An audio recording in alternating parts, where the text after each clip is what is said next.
क्या आप जानते हैं कि एक साधारण टीका यानी वैक्सीन ने इंसानों को कई खतरनाक बीमारियों से बचाया है? चेचक, पोलियो और हाल ही में कोविड-19 जैसी बीमारियां जिनसे पूरी दुनिया डरी हुई थी, उन्हें रोकने में वैक्सीन ने अहम भूमिका निभाई है। लेकिन आखिर यह वैक्सीन होती क्या है और यह काम कैसे करती है? आज हम आपको बताएंगे रोचक और आसान भाषा में। वैक्सीन एक ऐसा पदार्थ है जिसमें रोगजनक का कमजोर निष्क्रिय रूप या उसके कुछ हिस्से जैसे प्रोटीन शामिल होते हैं।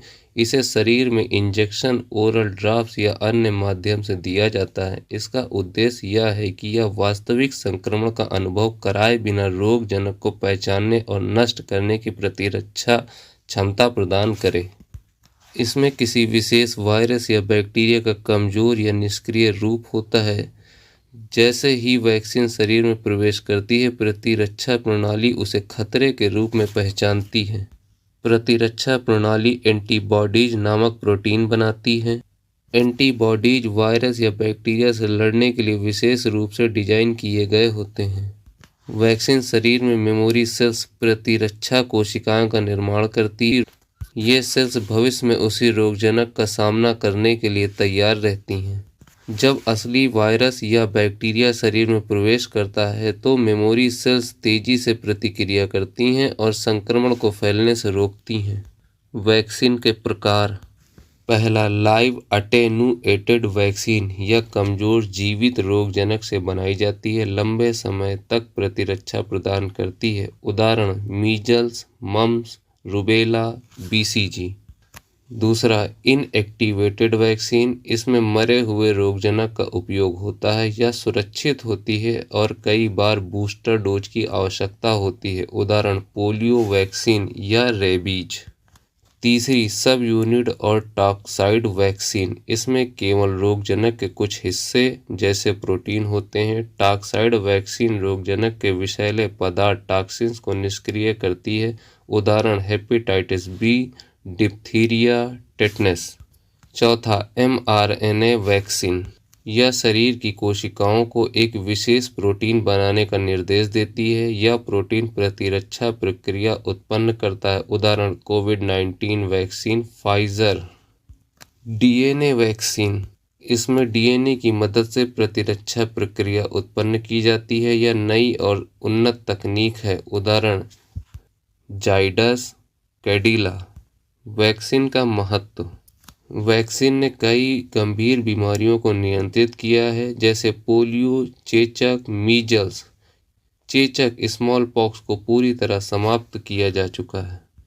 बड़े पैमाने पर टीकाकरण से महामारी और संक्रमण को नियंत्रित किया जा सकता है।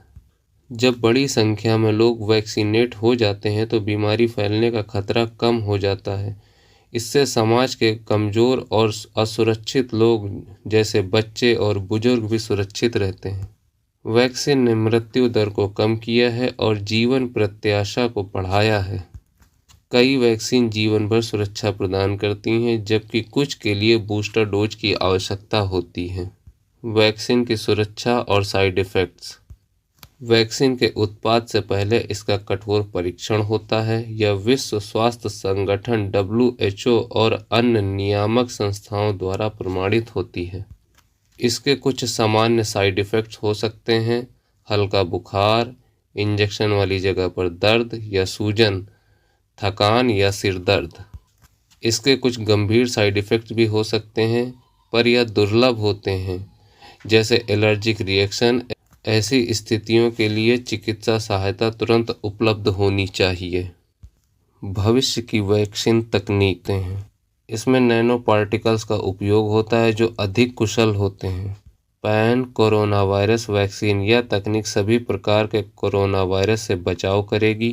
कैंसर वैक्सीन: अनुसंधानकर्ता ऐसे वैक्सीन विकसित कर रहे हैं जो कैंसर जैसी जटिल बीमारियों से बचाव करेंगे। 1980 में WHO ने चेचक को पूरी तरह समाप्त घोषित किया। पोलियो: कई देशों में पोलियो का उन्मूलन हो चुका है। कोविड-19 mRNA तकनीक के माध्यम से त्वरित वैक्सीन निर्माण ने महामारी को नियंत्रित करने में मदद की। वैक्सीन विज्ञान और चिकित्सा क्षेत्र की सबसे बड़ी उपलब्धियों में से एक है। यह न केवल व्यक्तिगत स्तर पर बल्कि सामुदायिक और वैश्विक स्वास्थ्य में सुधार का माध्यम है। इसलिए समय पर वैक्सीन लगवाना न केवल हमारी जिम्मेदारी है बल्कि यह समाज के लिए योगदान भी है। वीडियो देखने के लिए धन्यवाद। वीडियो पसंद आई हो तो लाइक, शेयर, सब्सक्राइब करना ना भूलें और दबाना ना भूलें क्या बेल आइकन।